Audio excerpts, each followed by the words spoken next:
Welcome to Feet of Washington's training on the mandatory reporting of suspected child abuse and neglect. This training is required for any FEET employees, FEET volunteers, or FEET practicum students.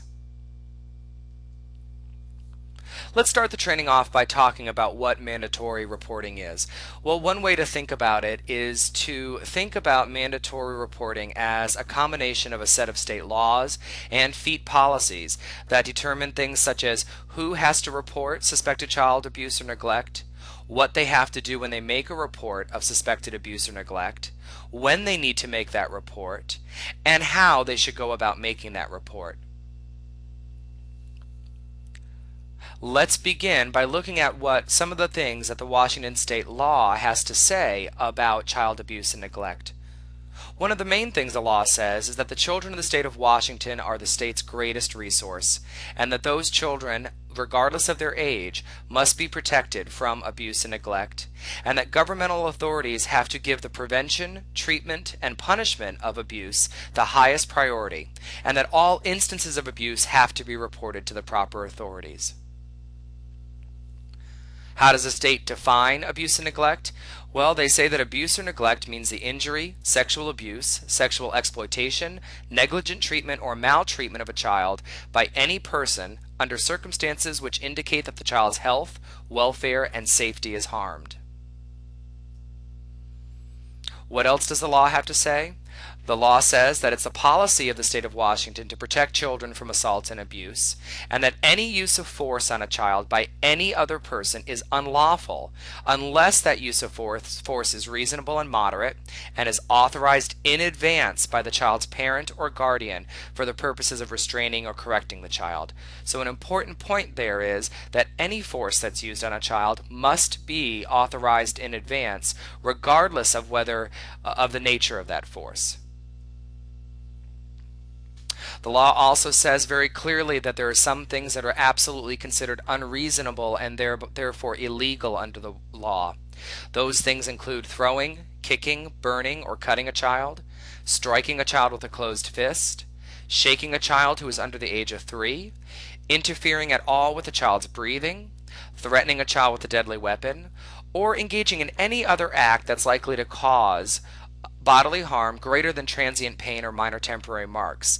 It's important, though, to note here that the state legislature, when they gave this list, they tended the list just to give some examples of some things that are considered unreasonable, and they didn't intend that list to be exhaustive.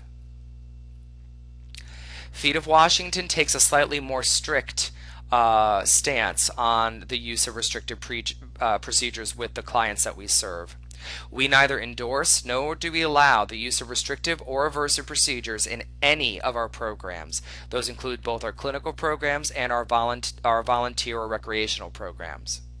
Further, it is our policy that the use of any restrictive or aversive procedure with any FEET client at any time, regardless of how minor it seems in terms of how restrictive or aversive it is, any time such a procedure is used, the use of that procedure has to be immediately reported to Feet of Washington's Clinical Services Director. And it's also very important for you to understand that if you use any overly restrictive or aversive procedure with any of our clients, this will likely serve as grounds for immediate termination of your employment or the end of your volunteer or practicum experience with us. We take the protection of children and treating them with dignity and in ways that are non-restrictive, we take that very seriously. What does the law say as far as who must report? Well, the law lists several different people, several different professions that are defined in the law who are required to report. On this screen, we've emboldened those professions that probably relate to capacities in which people might work within Feet of Washington or volunteer within our agency. The law says that practitioners, professional school personnel, registered counselors, or their employees all must report any time they suspect that child abuse or neglect may be occurring. The law also goes on and says that when any person in their official supervisory capacity within a nonprofit organization, when they come to believe that a child may be experiencing abuse or neglect, they also have to report. And that's important because Feet of Washington is a nonprofit organization within the state of Washington. So therefore, according to this portion of our state law, anyone who has any supervisory role within Feet of Washington has to report according to the law.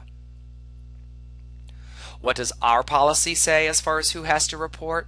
Well, we consider all of our employees and volunteers and practicum students, we consider everybody to be mandatory reporters of suspected child abuse or neglect.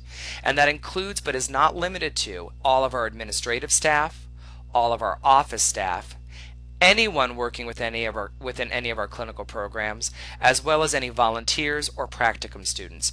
Basically, as soon as you set foot within Feet of Washington, our policy says that we consider you to be, and so you have to consider yourself to be, a mandatory reporter of child abuse or neglect under the law.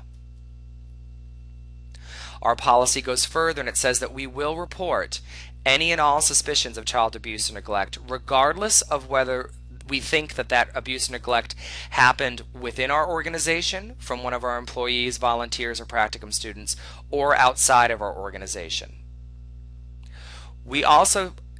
Our policy also says that if a Feet employee suspects that there's another Feet employee or volunteer or practicum student who is involved in the abuse or neglect, they must report that suspicion immediately, and they have to do it to somebody outside of Feet of Washington.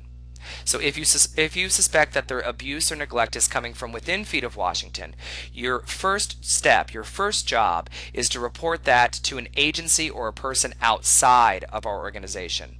We think that the best way to do this is to call the toll-free phone number 1-866-END-HARM.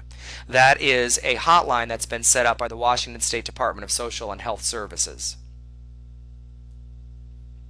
That number again, 1-866-END-HARM.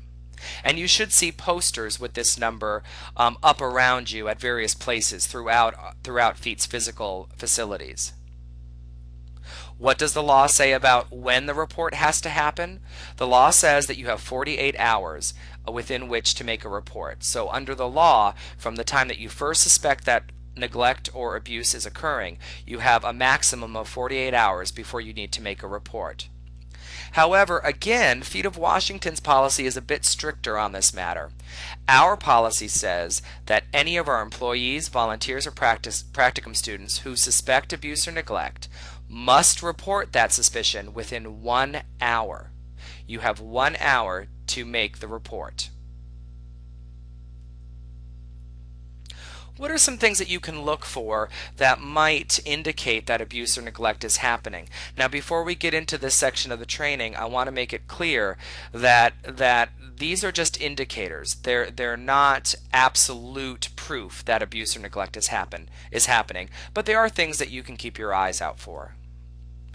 When looking at how the child is behaving, you might look for things like sudden changes in their behavior or in their school performance. So as you work with the clients, you'll get to know them, you'll get to know the things that they like and don't like and how they tend to react in certain circumstances. If you see sudden major changes in their behavior, that could indicate that abuse and neglect may be happening.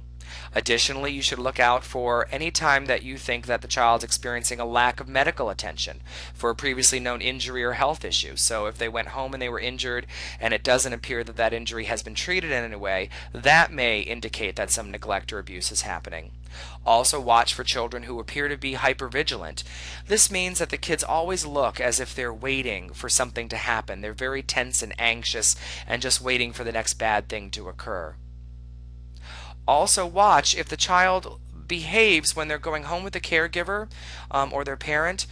Watch for how they behave when they do that. If they look like they're frightened or that going home with that person is aversive, that can also indicate that abuse or neglect may be occurring. And one of the most clear indicators of potential abuse or neglect is questionable injuries that might arise. If you notice things like bruises, cuts, burns, etc. that aren't explained in another way or that show up unexpectedly, those can indicate that abuse may be occurring.